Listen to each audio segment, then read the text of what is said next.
All right, welcome into the last edition of Illini Drive for this week. It's Thursday, September 26th.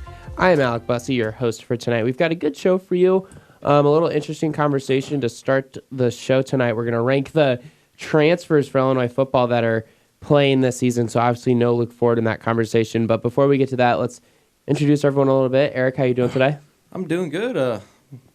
Birthday today. Happy birthday. Thank you. But besides that, it's just been on Facebook, making sure to tell everyone thank you. 'Cause I feel like that's one thing that everyone kind of, like, of course you love seeing how all these people like wish you happy birthday, but eventually it's just like, all right, this is like the 20th time I've had to like your post and say thank you. But of course, always appreciated for everyone for the love. Got a nice beer shower at Cam's last night. Any big birthday plans tonight? Barn dance tonight with my girlfriend. It's her sorority's barn dance. So that should be a fun night. Congratulations. Thank you. Congrats. And then your first show on Illini Drive. Welcome to the show. Welcome to the crew. How are you doing today, Antoine? Honestly, I'm doing good. Just ready, excited to talk about sports. The best topic to talk about. So I'm ready to get into it. There we go. For sure. And Gabby, you've got a busy weekend. Illinois volleyball has a huge matchup, and we're going to talk about that a little bit later in the show. But how are you doing today? Doing pretty good. I got my Dunkin' Donuts coffee, so I'm really energized. I'm ready to go. Hey. What's your Dunkin' order?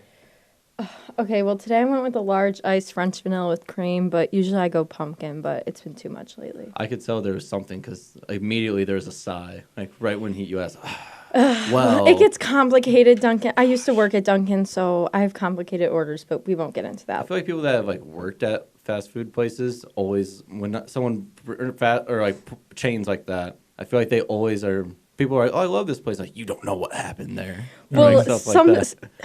Stuff happens. What's but- the one thing you would say to never order from Dunkin' Donuts? Because I had a friend who worked at McDonald's, and he said the McChickens. Any sandwich with sausage. They all look Greasiest thing ever. Don't do it. It's disgusting. What about the Thanks ham? for the heads up. Ham's a little hit or miss. You don't really know. It just looks You a weird. big ham girl? No. No? Okay, that probably plays into it. Yeah, I like a good hash. The hash browns are always a good go-to. McDonald's hash browns will always have me, though. Yeah. All right, so Okay. no, I mean I already Hash ate. browns all. I already ate tonight. I had ribs. I don't know what you guys have. That I'm jealous. All right, so let's get into this conversation. Obviously, Illinois football 2-2 right now on the season with wins against Akron and UConn, and then a disappointing loss to Eastern Michigan to close out non-conference play, and maybe even just as a disappointing loss. I would say Nebraska was disappointing. To Nebraska to start Big Ten play, and now you're in a bye week, so we don't have much to talk about related to Illinois football right now, but an interesting conversation that we had before the show was the ranking of the impact of the transfers that are playing immediately this season. So you got Brandon Peters in there, Joshie Matterbebe, Trayvon Sidney, Richie Petitbon, Milo Eifler, and, of course, Wally Baitiku. So we've got those 6 guys. We're going to rank their impact in terms of what they've done for Illinois so far this season, and do you want to talk about where you think they could be at the end of the season? Potential solid, yeah. Okay. So, Fish, if you want to go ahead and start, let's get it going. Let's do a little power ranking. The first one, it's easy. It's the guy that's leading the country in sacks and tackles for a wall. It's Wally Baitiku. It makes you wonder what could have been if Bobby Roundtree's tragic injury didn't happen. With a guy that in his first season, real season playing collegiate football, the guy's leading the country in sacks. He played. He had chances to play at USC. Injuries and just rawness to the game kind of kept him in the back seat there. But his first real opportunity here at Illinois, he's leading the country in sacks and tackles for a loss. He's almost single-handedly brought any sort of pass rush. There's been a lacking of a pass rush for this Illinois defense. And any pass rush that does come, it's usually from him for the most part. So Wally's also been great in the run game too. And the thing is, he's still learning the position, which has to scare other teams, especially in the Big Ten. I mean, I shouldn't really say that. Probably no team's really that scared of this Illinois defense at the moment. But maybe next year. Maybe eventually. Yeah. But yeah, Wally Baitiku is 1 for me. So we'll just go one for everyone. Yeah, I we'll like go that. around. I like that. The way I see it, Wally Baitiku is really showing, even after I played high school football and playing on both sides, I could understand that he's playing as hard as he could. He's giving out all the energy, and he's being a leader. He's making the most of this opportunity. If you actually watch him on the field, he's communicating very well. He's talking to the safeties, everybody on the team. He's communicating well, and Not to mention he's leading the country. So, I mean, there's nothing else you need to say. He's number one right now. Yep. I would say he's my number one too. I mean, I feel like we're all saying it's a no-brainer. I mean, he brings just a different energy to this defense. I feel like that we needed, and sure, the wins aren't coming right now, but just like player-wise, individual-wise, Wale just is a monster on the field, and you can see that from any angle. He always plays so hard, and kind of like everyone was saying, like he interacts so well with the other players that he is such a leader, even though he's only been here for a couple months. Like, this is a new team for him, but I feel like he's meshing so well, and he's that driving force of the defense that we need. Yeah, I obviously echo all of your guys' thoughts with Wally being first. Just imagine what this defense would be without Wally's 7 sacks. He's accounted for half of your defense's sacks this season. The defense has just 14 total, and Wally has 7 of them, and he has 10 tackles for loss, like you mentioned, Fish. So obviously Wally's number one for me, and then I'm going to go ahead and go with number 2 and say, for me, it's Joshie Meterbebe. You look at what he's done this season, and he was probably the less of the 2 prolific receivers, I guess I would say, that you're expecting from USC. Especially with what you saw from Trayvon Sidney and all of his highlight film.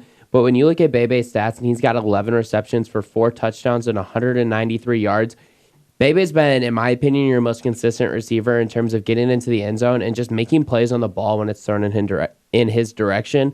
So I've got to go Bebe too.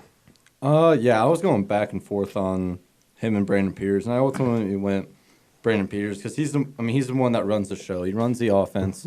He's the guy that, and he's come in, and you take away these last couple games, which you can't, and he's brought a somewhat balanced offense. Now, last game against Nebraska made you think, well, what the heck happened there? Because he had a terrible game. But overall, Brandon Peters has still brought you a passing offense, in which you didn't have last season with A.J. Bush. A.J. Bush on the ground was a great runner, and he brought a lot to that running game, which made it one of the top in the country. But he just never had the arm that could really make it a balanced offense for you. So I'm going to go Brandon Peters because of what he's been able to do so far this season, even though the Nebraska game, that performance, that was supposed to be a big-time performance out of him to kind of show why he made this move for himself and that whether it was worth it for Illinois.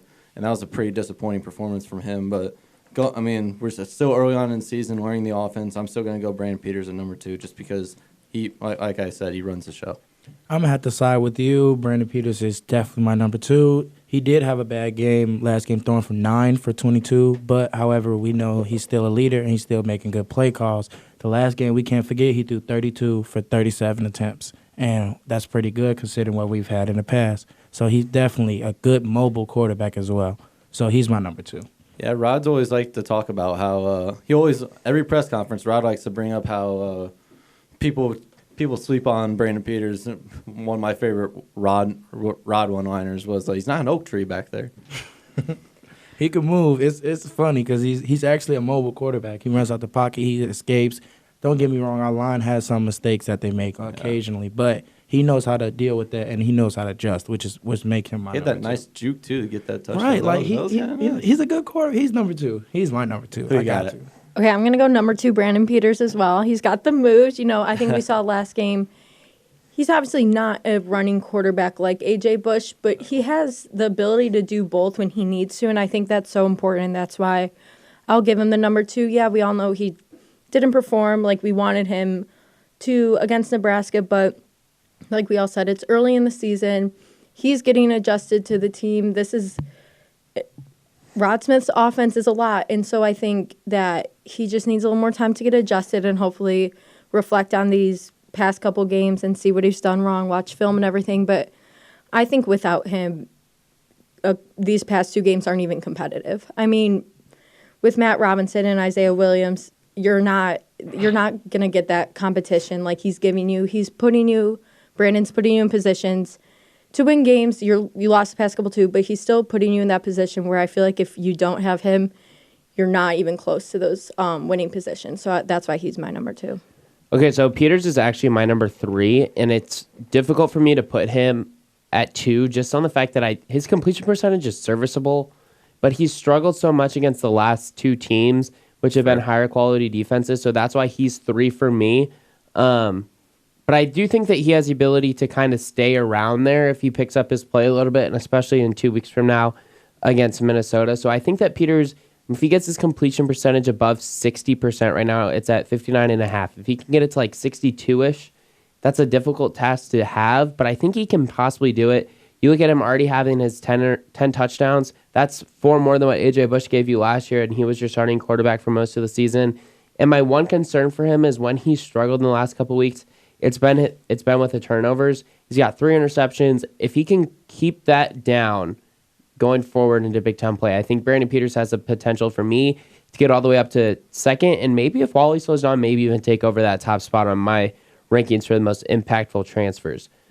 So he's my third. Yeah, I like those are all fair points, I would say, and Brandon still needs to continue. He needs to get better at the line. I mean, we're seeing some big issues with his ability to handle the pressure and be able to make checks at the line, check off the blitz, find out, just make those pre-snap reads, because you're seeing like Eastern Michigan, Nebraska brought several guys. I mean, most times 7. Then they played man coverage on the outside to force Peters to beat you, and he couldn't do it. And that's a big concern going down the road, because now that's on tape. Teams know what to do against Brandon Peters now. He has to prove. He has to prove them wrong. He has to beat the scheme, and so that's something Peters has to do down the road. I mean, Rod's already addressed it several times before, but it's a huge factor going down the road, and it's going to affect his season.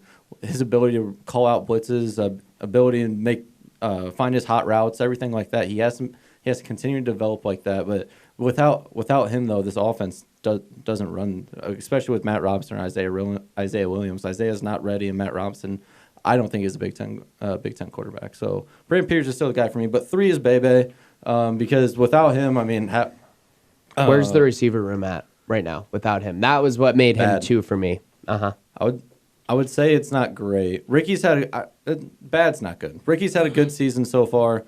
That's normal. Yeah. Well, last year he kind of dropped off. He was hurt last year. He was hurt last year. He was hurt, and then he was also the only legitimate receiver out there for the team, so he was getting honed in on pretty hard.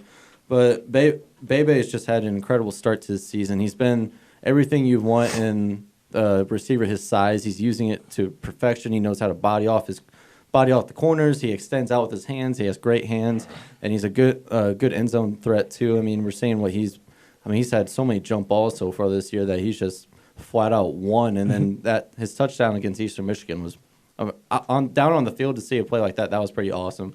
So I'm going to go Bebe, and I think Bebe has a lot of potential to climb up this list, even maybe number 1 if this offense takes off. I agree with you. Honestly, I was between Bebe and Sydney, just because I feel like even though he's 5'11", 170 pounds, he has a lot of potential. He has speed, and I know he has a lot of agility. He had 3 receptions for 32 yards last game. So I'm pretty sure, without a doubt, he could be a big receiver and a big help in clutch moments at a game. He's a great route runner, good hand, and probably the best hands on the team, I would say. Yeah, it's between him and Bebe. But Sydney is just, I feel like he has a lot to offer to this team. He could give them a lot more than what we need. Gabby? Okay, I would go probably Bebe. Same thing. I think you guys touched on all the main points, but I think he brings, kind of like I was saying about Wale, he kind of brings a leadership, I think, on the field. Like, again, he's only been here a year, but when I watch him on the field, I just feel like he really knows what he's doing, and he has that energy on the field that I think the team needs to feed off of, because, the offense stalls a lot, and I think that's the problem we've been seeing. But I just feel like he kind of has that mature energy on the field, which really helps them, and that's kind of a different point I guess I have about him, but he's definitely number 3 for sure. I like how you brought up Bebe's leadership, and I know that's something that, after talking to him a little bit in the last couple of weeks, is that he's starting to get to a point where I think he feels a little bit more comfortable speaking up in the locker room, and that's something that he should be good at by the way he speaks. And I think that his leadership role, not just this season, but next season, could be huge for this program. So for me, the 4, 5, 6 range was kind of difficult because it's 3 guys who just haven't been getting as much recognition as other people. But I had Richie Pettibon at 4, and the reason I have him at 4 is because he hasn't made any large mistakes. And when you're not noticing an offensive lineman, that means they're doing their job, and it means they're doing it at least well enough to protect the quarterback well enough. I know Brandon's faced a lot of pressure in the backfield, but they're also getting good holes in the run game. So for me, Pettibon's 4. My one knock on him is he's really slow. He does not have good footwork. He's not a guy that you exactly want pulling on a zone read on the outside or anything like that. But yeah, I had Pettibon at 4 too. He's been serviceable, and that's all you asked, wanted out of him coming into this season is that, hey, you have some big shoes to fill in place of Nicky Allegretti. We just need you to be serviceable because we got four other guys on this line that know how to get the job done.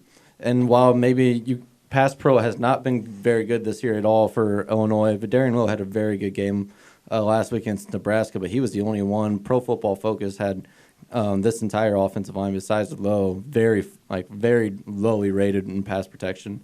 It's hard to really say that it's one lineman's fault for certain situations. Because you have to make the checks at the line. The line has to communicate. Hey, if they're stunting, are we going to pick up the stunt? Who's the mic? Who's blitzing? Yeah, it's all about communication and stuff like that. If the communication isn't good, it's just hard for the team in general, let alone the quarterback. Everything starts at the line, so it's like no matter what Peters do, it's all about the lineman. Center has to be talking with any other receiver, receivers talking, the tight ends, the guards. Everybody has to communicate in order for it to just be a good play. It's never on one lineman. No, and I feel like that's what's kind of hard to point out if they're making a mistake or if they're doing good or bad. You basically got to watch out fundamentals and things like that. I mean, he hasn't been penalized or anything like that. He's been serviceable, and that's all you needed. And I feel like he's had a strong start to the season for him. So who was Pettibon your fourth pick then? Sounds like. Yeah, Pettibon's my fourth too. Gotcha. I'm gonna go same thing on number 4. I mean, again, kind of like you said, Alec. I feel like if you're not hearing an offensive lineman's name, that's good because a lot of times you hear them, it's the holding calls and everything. So I feel like not hearing his name during games has been good, and I feel like our Illinois' rush game has been pretty strong. At least it was against Nebraska. That's what led us and giving Reggie Corbin and Ravon Bonner the ability to just do their job and get us those early touchdowns. Like you saw Reggie break away first drive of the game. I think that's so important. Kind of that's everyone on the line. Obviously, like you guys were saying, it's not just one lineman that gets the job done. So I feel like he's kind of an easy number 4 pick, just letting the rush game do its job. You mentioned the rush game. It's currently ranked 6th in the Big Ten, so it's taken a little bit of a step back from where it was last season, but it was too much to expect Illinois to remain second in the Big Ten. Injuries have kind of played a factor in that. They have, and you're right. All right, so number 5 for me is actually going to be Trayvon Sidney. I know he's probably hasn't lived up to a lot of the fans' expectations with just 11 receptions and 73 yards, and then his first reception happened to be a touchdown against Akron. But for me, he has the ability to be one of the more explosive players on this Illinois offense if they're able to get him the ball, and he's able to use his speed and his agility to make guys miss. And I think he has potential to move up this list going forward into the season. But right now, I can't put him any higher than 5. But I do want to see what he has the ability to do if they find a way to use him better in the offense, whether that's lining him up outside every now and then, whether that's getting him open over the middle, which they've been trying to do, but it just hasn't been working very well. I know, Fish, you mentioned before the show, getting him open on shorter routes and just letting him use his agility to get open. But for right now, Trayvon Sidney is number 5 for me. This one's tough for me, because I don't think either player has had a plus impact at the moment. Not saying, and I don't think a lot. Some of that comes on their shoulders. It's just how they've been used. But I'm going to go Milo Eifler at 5, and also just kind of vary it up just a little bit too. Why don't we? Because Milo Eifler, tight ends haven't been a problem for this Illinois defense so far this year. They haven't been getting burned by the tight ends, and that's on Milo Eifler. Eifler, we all know. This Illinois defense transitioned from a nickel to a 4-3. And in the nickel last year, or in the 4-3 this year, that strong side linebacker is basically playing the nickel position for them. That's why they transitioned Delano Ware, the strong side linebacker, but Milo eventually progressed during training camp where that was his spot to lose, and Milo is going to offer a lot more in the run game. And so I'm going to go Milo Eifler at 5 because I feel like he has had an impact so far overall. He's been solid in coverage. I say solid, but that's probably still giving a little too much because this passing defense by Illinois, it kind of how we talked about the offensive line, pass coverage is the exact same thing too. You could blow a coverage and all, but all of it comes back to communication too, and it's all on everyone. But the linebackers and pass defense have just been very bad, and Milo is a part of that. But I feel like he's brought enough he's brought enough positives to this defense that at least to put him above Trayvon Sidney to me, which Trayvon Sidney at 6 I don't think is on him. It's just he hasn't been utilized fully yet, and I feel like that's something that's been asked about a lot during press conferences to Rod at least. Just how are you going to get Trayvon Sidney involved? Because after that Akron game, he had some prior catches too throughout the season. But besides that, he hasn't had that big impact that you were kind of expecting from him, not Bebe. Yeah. So I want to see more out of Trayvon Sidney, and because I feel like I haven't seen enough, I can't put him above Milo Eifler. Well, personally, I'm putting Milo at 5 just because even though they have been making a lot of mistakes on defense, and he's a part of that. Last game, he had 5 tackles. 4 of those were tackles for loss. In the game against Eastern Michigan, he had 4 tackles. 3 of those tackles were for a loss. So he's doing good, and he's putting the effort on the team. It's just his impact isn't big enough to help out the rest of the team. It's like he's doing well for himself overall. There's a lot that he's missing. So I feel like he needs to work on that. It's a team game. So don't get me wrong, you're doing good, but there are other aspects that your team need help with that you need to be a part of. I feel like that's kind of a disclaimer we have to kind of put on this ranking too, because a lot of like how a football player can perform, a lot of it is based on communication with his teammates and his teammates also doing their job, which allows him to do his job. So that's kind of like this disclaimer we have to put on this. Even though we may say a player's not doing well in a certain area, it could be also a result of teammates' play and stuff like that. So that's I feel like that's an important thing to mention during this. But Gabby, who you got at 5, 6? 5, I would probably put Milo. 6, I would probably put Trayvon Sidney, just because I think, kind of like everyone said, Trayvon Sidney hasn't given us enough yet to really judge him. And like you said, I think that's a little more on the coaching staff, but because I feel like you see a lot of potential in him when you see him run his routes and you see him, I feel like you always see him warming up. Those one-handed catches are really impressive, but we need to see those in a game. We need to see him perform in a game. And like we said, that might not all be on him, but I feel like Milo has performed in the game. Like we've been saying, the defense hasn't been great these past few games, which has limited his ability and his individual performance. But I think at UConn, he had 7 tackles. He had 5 in the Nebraska game, and I feel like he's slowly inching towards that, big playmaker that we need. And so I feel like he does have a lot of potential, and that's why I'm going to put him just above Trayvon a little bit, just because we've seen, kind of like you said, a little more action from him in the game, actually, than we have from Trayvon. But I think both players do have a lot of potential, which is really important. So I have Milo at 6, obviously, and for me, it's not necessarily a knock on Milo. I think he has the potential to probably be Illinois' best linebacker in terms of fitting into Lovie Smith's defensive system. But for me, when you just go across his stats line from sportsreference.com, he has only 8 solo tackles, 24 total tackles. Only 3.5 of them are for loss. He doesn't have a sack yet. He hasn't forced a fumble or gotten an interception yet. So, and he has just 1 pass deflection. That's the turnovers and deflecting passes is the name of the game in Lovie's defense, and it's getting into the backfield and causing havoc. And he hasn't done that very well outside of his 1 huge hit. And it's not a knock on Milo. Like you said, a lot of that comes down to the defensive line creating holes for him. And the defensive line isn't getting into the backfield and opening up holes for the linebackers in general because there's only 14 total sacks through 4 games.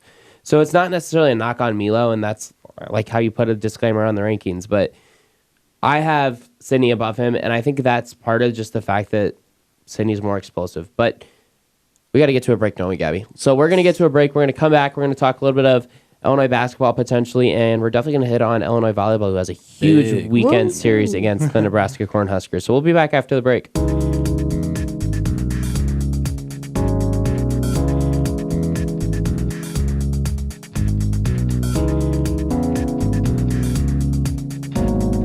All right, welcome back to Illini Drive. Getting this, that's an old ad. I'm definitely not going to read that one. It's about holiday spirit and women's basketball on Saturday, December 1st. I feel like that's a little too far away, so I'm not going to read that. I'm going to assume it's a little outdated.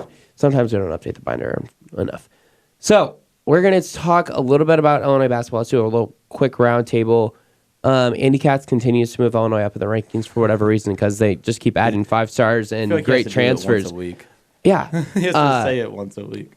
But yeah, what are your expectations going in? Let's do our expectations. I know we're a long way out. I guess not as long as we really think. It's only 40-ish Like a days, month. I think, until we are back in basketball season in Champaign. And God, it can't come soon enough, I feel like. But what are you guys' expectations? Are they as high as Andy Katz? Or are they a little bit lower? Where do they sit at for you guys? I don't think they're as high as what Andy. The way Andy's talking about Illinois, he believes that they're going to win Big Ten. He doesn't believe that, but he feels like they're going to be in the top contention and they're like top three for it. And I don't know if they're quite there yet. It's going to take a lot. I feel like the team has to grow off the court more for that to happen than them on the court. Because on the court, the potential's there, the talent's there, and it's all there. But the mentality, and this is the thing where it just depends. How much do you feel like the culture has really developed in that locker room and for this program? I think it has, but sometimes that's not something that comes out right away, and you have to find it at certain points of the season. That week stretch last year in February, I guess I can't say last season in February, it seemed like that's when the pieces started to click. You upset Michigan State. That was Don't forget Maryland in there, too. Oh, yeah, Maryland was a huge game, too. Because I don't think you beat Michigan State if you don't beat Maryland. And those are right there. And you go on there to beat Ohio State. Yeah. But that's the thing, though. And what are you going to do, though, when you have been losing? Are you going to still come out like you would after you were riding a hot streak, like you were in that week? Or are you just going to put your head down? So I want to see where this program is off the court with the players and the maturity. Guys, you're not going to be playing too many freshmen this season. You'll be playing Kofi, Benjamin Bosman, Verdonk. That's going to be a tongue twister for me to say for a little while. Everyone just calls him BBV or Ben, whatever. But those guys are going to have an impact. But you have Trent Frazier, you have Io, you have Georgie. Kipper will be in the mix there too. DeMonte, Allen Griffin, and Tevian. You're hoping those guys are going to take a large jump for you. I think they have the potential to where they're being ranked by Andy and just other outlets too. I think SI released their early March Madness bracket, and Illinois was like 5 or 6. I think they have the potential to be a 5 or 6 seed in that NCAA tournament. I don't know if they're going to reach it though, because I don't know where this team is off the court with their mentality and everything like that, because that's a big part of it, is the mind game for that. Honestly, agree with you. Off the court really builds your chemistry with your friends. It lets you know, like, oh, okay, I trust you with this. I trust you doing that. And the chemistry, don't get me wrong, every one of them has potential. Io, Ben, Georgie, they all do. But the chemistry off the court, that's how you build a relationship. Mm-hmm. And if you don't have that relationship off the court, when you get on the court, the relationship isn't going to be there either. It's just not going to appear just because you're on the same team and you're on the same court trying to win. Like, that doesn't mean anything. So off the court chemistry is definitely the main thing that's going to help them. Not to mention, they also are going to need defensively. Defensively, we're going to have to make a big impact. Teams were honestly scoring very high numbers against us last year. So I feel like defensively, this team has got to do better, and it'll be nice. I'm excited to see when the season starts, actually. I think it's going to be a fun season. No matter what happens, I think every game is going to be a fun game to watch. It might be incredibly frustrating to watch if you're a Illini fan sometimes, because that's just the curse that comes with Illinois. But I feel like this season is going to be one of the more fun ones to watch this decade. We have a lot of potential. I could see us being like 4th seed, maybe 5. Yeah. I think personally I have a lot of high expectations for this basketball team, which, could shoot me in the foot later on. But I don't know. I feel like there's so much potential on this team, and there's a lot of young potential. I think Io is I think he's going to be so locked in this season. He could have left last season, probably wouldn't have gotten drafted very high, probably not where he would want to be. A second rounder. Yeah, but he came at back. The highest, I would say. Yeah, he would have gone around. Yeah. Yeah, he would have gone around THT. I think he's so excited to come back, and I think he's so locked in because he wants to get that high draft spot. He wants to go to the NBA after this year, and I think everybody knows that. But I also think outside of Io, there's a ton of potential, like we've been saying. You have Kofi, who's a freshman, who I think has the ability to make a big impact right away alongside Georgie. A lot of people didn't expect him to come out and have the season he had last year, and I think he's probably only continued to grow. And I think it's kind of cool seeing them on social media and stuff, like they're always in the gym, they're always working out, and you can see Georgie's gotten even bigger from last year. And I think him and Kofi together could be a really dynamic duo, which I think is going to be something that's super exciting to watch. And then you think about, you have Trent Frazier. He's a veteran. He's got a lot of. He obviously has shown his potential early in his career, so I think he has the ability to get this offense going. And then you think about shooters you have in like Tev and Allen, and I think Allen proved a lot over the summer in Italy and stuff. So I think there's so much young talent on the team, and then you have some of those that veteran experience like Kipper or Trent, like we were saying. I just think there's so much talent on this team. How do you not succeed? How do you not get to the tournament and maybe even make a run? I think when you look at the talent on the roster and you look at the abilities and defense and offense, it'd be a shame if they did not make the tournament, and I think that's where the expectations are right now for them. Yeah, I'm really intrigued to see what this team can do going into the season. And you look at the players they have on their roster, Ayo Dosunmu being named third-team All-American, that's huge. That means he's a top 15, top 20 player in the country. Like, that's a big deal. Illinois hasn't had a player of that stature in a really long time to get named as a preseason All-American since you probably got to go back to the early mid-2000s with D. Brown, Darren Williams, Luther Head. Like, that's probably where you got to go all the way back to. So when you have a player like that and a player that has that just dog mentality, Brad Underwood loves Ayo Dosunmu. Oh, I mean, why wouldn't you? He's literally This whole campus loves Ayo. Yeah, they do. Ayo's like the poster boy of this program, and he's the perfect one. And he's always in the gym. You read stuff, you talk to people around the program, and they're saying Ayo's in the gym 3, 4, 5 different times a day, getting in workouts, lifting, and he lives at the gym. And it's the same with Georgie. And I mean, Fish, you mentioned like, what's this team going to look like off the court, and how much are they coming together off the court and away from basketball? And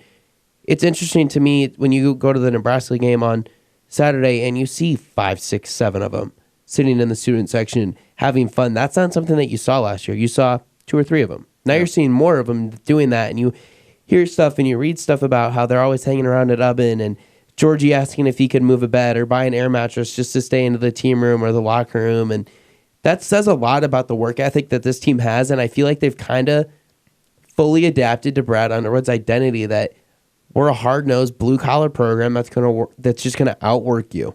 We're going to be more physical than you, we're going to outwork you, and we're not going to let you bully us around in the paint anymore.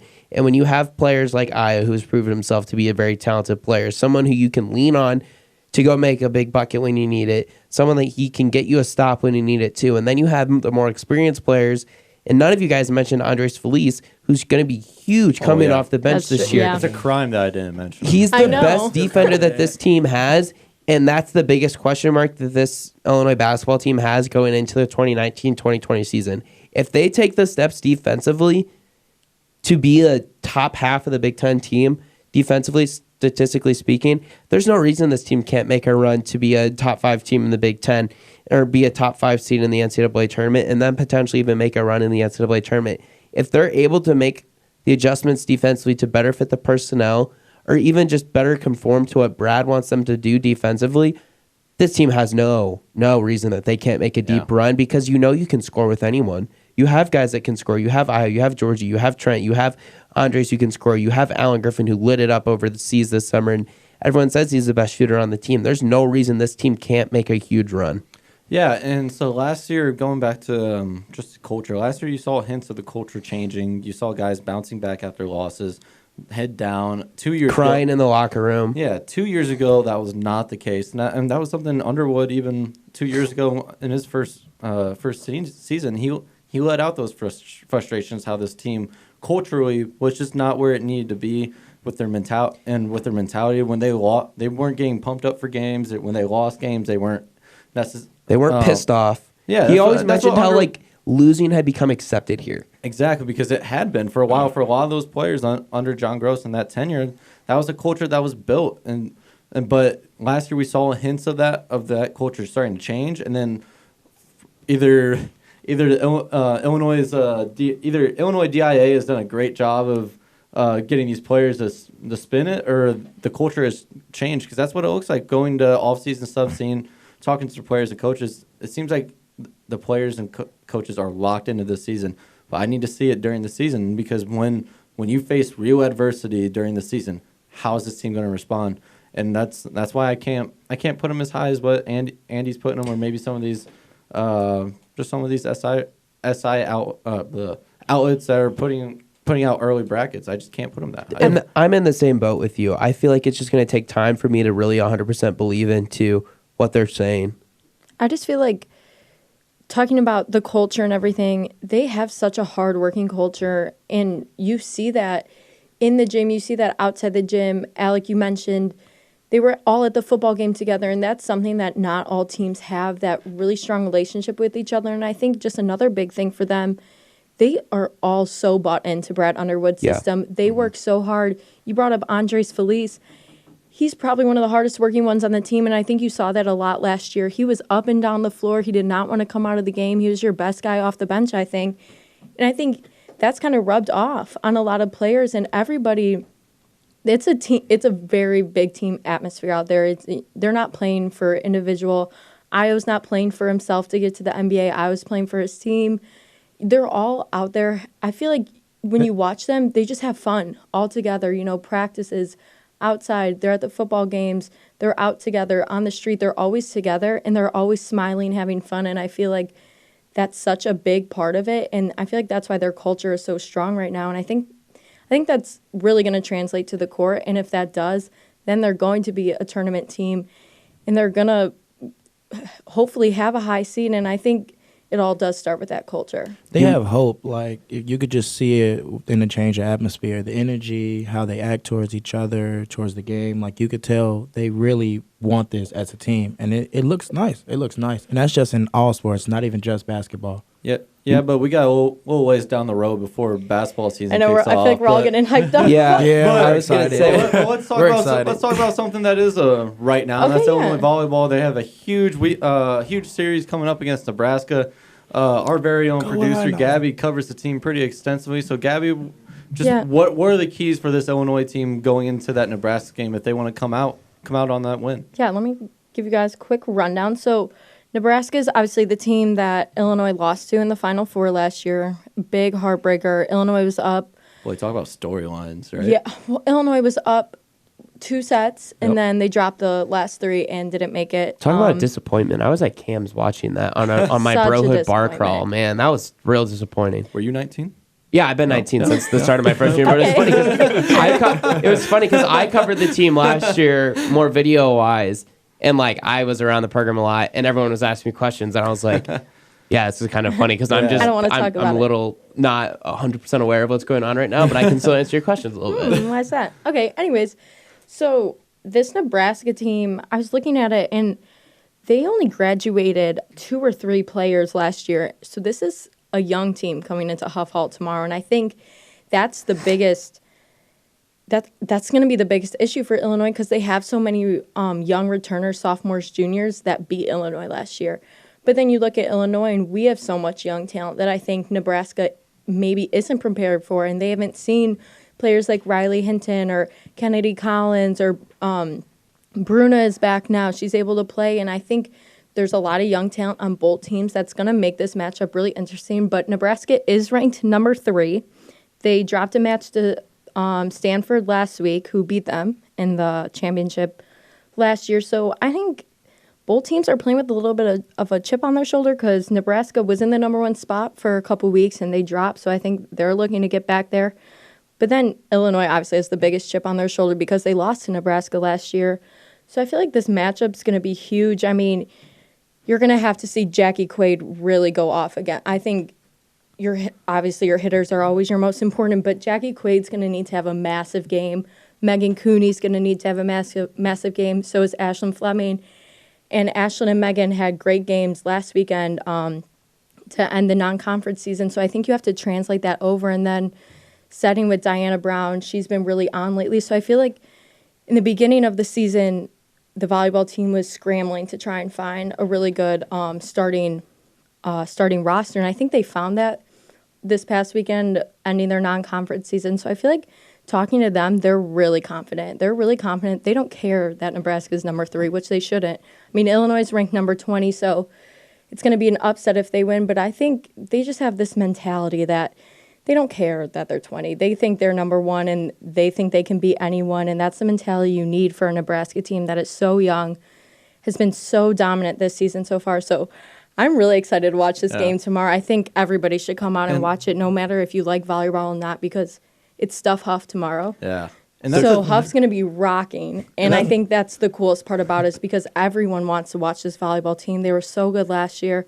There's so much potential this year. I think it's going to be a really cool atmosphere. I'll be watching for sure. There's one player I want to ask you about. Okay. Going into a huge game like this, someone who you need to step up is your libero, Morgan O'Brien. She's gone through a little bit of an injury earlier this year. She had a really good year last year as a sophomore. What does she need to do on Friday, Saturday, and Sunday to really help this team upset Nebraska? I just think she needs to be consistent, and I feel like her injury this season has limited that a little. You know, she hasn't been on the court with some of these freshmen, new girls, Bruna, things like that. I think she just hasn't adjusted to them as much yet because she hasn't been on the court with them as much as everybody else. So I feel like if she can just get into that consistent rhythm in the first set, I think that's big, is finding that rhythm in the first set, because that's what this whole team has been struggling with. So I think if Morgan can find that rhythm early on, she's gonna have a good night. And that's the thing, though, too. Like this Illinois team has played at a high level against this Nebraska team, and so at the end of the day, your stars just have to come out and be stars. Like we talked about, Jacqueline Quaid has to come out and be the player that she can be. Showed up at when the lights were at their brightest. So huge game this weekend for them. And Chris Thomas even mentioned that he thinks this is the chance for fans and for everyone to see Illinois' best volleyball, because this Nebraska team, if you want to beat them, you're going to have to play your 110%, your absolute best. And I think Illinois really wants to win this match. Talking to all of them, they are so locked in on this. But they also have Iowa on Saturday at home again.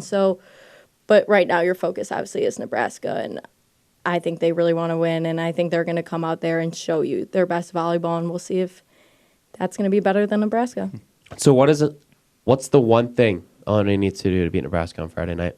Start strong. I think that's their biggest thing, and that's the biggest thing they've been hitting on. Is the last weekend they lost both of the first sets, and they came back and won, but those were unranked teams. This is not an unranked team. This is a number 3 in the nation team.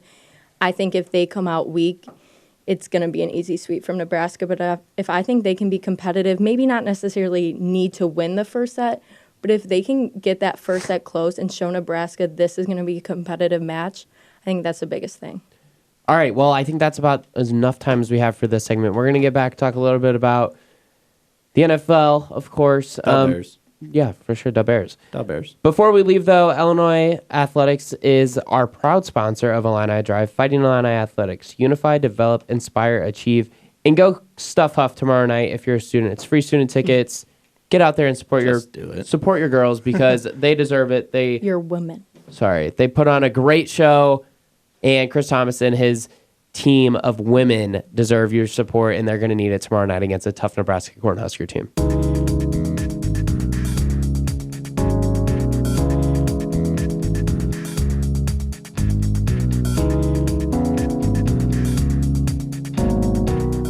All right, we are back for our final segment on Illini Drive edition, September 26th, 2019. I don't know why I just said the full date. That was a little out there. Obviously, another huge weekend coming up in the NFL, and it starts tonight with Packers-Eagles. Let's touch on that a little bit first, because that's a really good Thursday night game. We haven't had too many of those, especially after I feel like we get the Titans-Jaguars like every year. Yeah. I feel like every week is Titans-Jaguars Thursday night, but this week, huge game, especially for the NFC North, and especially for the Bears going forward. They need the Eagles to win this game. Yeah, because the NFC North is undefeated against the rest of the NFL right now, and I mean that speaks to how. I didn't expect this. I didn't. I mean, the NFC North is pretty good. It's got 3 really good teams. I mean, Detroit. I called a little earlier. Detroit was one of my sleeper teams, just because they finally built a solid defense. I mean, they got players like Kenny Galladay that developed into one of the top receivers in the league. So Matt Stafford's still a good quarterback too. Yeah, when Matt Stafford's on, he's a top 10 quarterback in the league, easy, borderline elite. So, I mean, yeah, if you're a Bears fan like I am, you're rooting for the Eagles entirely this game, but I'm going Green Bay, though. I think Green Bay is a more put-together team at this moment than the Eagles are, who the Eagles seem to kind of be scrambling to figure out what their identity is. A lot of that has to do with injuries, too. Yeah. They had to cancel practice last week because they didn't have enough guys ready to go. I mean, your entire starting receiving core is hurt. They've been destroyed by injuries, and it's tough to expect what you don't know what you're going to get out of Carson Wentz yet. I mean, he's still a really good quarterback, and I'd rather have him as my quarterback than Mitch Trubisky. Of course. But I do think that Carson Wentz has the ability to go into Lambeau and beat them. I just don't know if Aaron Rodgers is going to let it happen. Aaron Rodgers is really good, and he's still really good. And that defense looks legit. Yeah, they look nice. There were a lot of people questioning whether or not that Packer defense was as good as people were expecting it after week 1 against the Bears. Man, that Packers defense is legit, and it's looked really good. They've only given up 35 points through 3 games. That's really good. It's actually really nice. That's one thing as a Bears fan, you weren't really worried about was this Packers defense. You were more worried about your own offense doing it than you were the Packers defense. But they finally got some young, solid players at linebacker. Preston Smith is the first thing that comes to mind to me. You paid the money that Chicago wasn't willing to pay for Amos, and so far he's had a great start to his season too. It seems, but you can't blame him because Aha's looked good. Yeah, no, exactly. Really No, nice. you made the right. You couldn't. It's the same thing with Bryce Callahan too. You couldn't pay those 2 guys the contracts they wanted because you just didn't have the money to do that, and you have to start looking forward other a options. little bit. I mean, eventually you have to figure out what you're going to do with Mitch. I mean, and there's other guys that their contracts will eventually come up. So you just couldn't shell out the kind of money like you could for those 2. And then you got Clinton Dix, who I was very happy about that signing too. So I mean, it seems like both teams got the safeties they wanted at the end of the day, but for Green Bay, it's been working out really well for that defense. And, I mean, you're always kind of waiting for that defense, if you're a Packers fan, that defense to catch up with Aaron Rodgers in the offense, which when Aaron Rodgers is on, it's not going to catch up to him because Aaron Rodgers is just going to be ridiculous. But, I mean, yeah, Packers are a legit team this year. Minnesota's a solid team, too. Kirk Cousins, that offensive line has to get consistent, find some stuff going on because Dalvin Cook is a beast. And, I mean, you got Stephon Diggs. And Adam Thielen, Kyle Rudolph, solid, too. And then Detroit, we already talked about Detroit. So this division, man, competitive. Their receiver core is actually very underrated for Minnesota. If you look at all the names that you just named, Adam it might be the Thielen, best in the NFL. Their receiving core? Oof. Them or Cleveland, I would say. Yeah, Cleveland's pretty good. Cleveland's Detroit nice. is very good, too. We can't sleep on Detroit. Marvin Jones and then Kenny Galladay. You got 2 huge. I would like the Bears back. The NFC is actually stacked. Like the amount of players they have. I would the personally. teams. Yeah, I would take the Vikings defense or Vikings wide receiving receivers, core over anyone else. Oh yeah, any day. I would too. Of course. Probably. I gotta think though, because I mean, there's so many other teams out I there. mean, the Chiefs with the healthy Tyreek Hill. Yeah, and the Marcus Robinson starting to go off too. The Rams are no slouch at receiver either. No, Cooper Kupp, always a beast. I mean, Brandon Cooks. They have much better deep threats. Yeah, I'd probably still go. I'm still taking Minnesota. I'm taking Minnesota. Yeah, they were. Unless you want to go out on a limb and say the Dolphins. No. Stop No, that. speaking of that Stop Minnesota the game, though, this is going to be early on for this Bears team. This Minnesota game is going to be a test to see where they're at.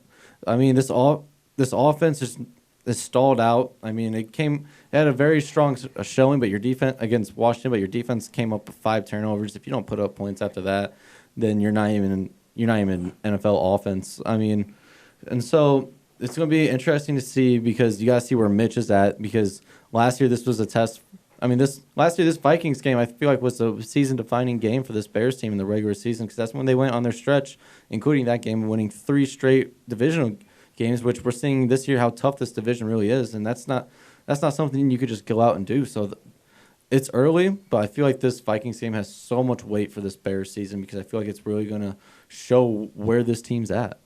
Honestly, I feel like this Vikings team is going to test the secondary of the Bears. It's honestly going to show whether or not does the Bears still have the best defense in the NFL. Mm-hmm. You got a great receiving core and a decent quarterback. So without a doubt, they're all going to have to. They're going to show what they can do. Clinton Diggs, everybody on the Bears team is going to have to really show, can we do this? The offense, they're going to do what they're supposed to do, or at least we expect them to. But overall, The secondary is the real job. We have to pay attention to that. It looks like, though, the Vikings offensive line, while it did progress to getting better, it's still a problem for them overall. I mean, Kirk still is having trouble having enough time in the pocket, and when he does face a little pressure, he'll overthrow it or anything like that. But there was an interesting quote at Vikings media availability today about Kirk Cousins was asked about the impact that Khalil Mack can bring on a game, even though he's not hitting the quarterback or racking up sacks.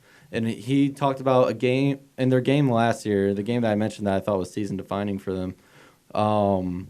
He felt Khalil Mack on his back, and he knew if he went into his normal throwing motion, Khalil Mack was going to strip it.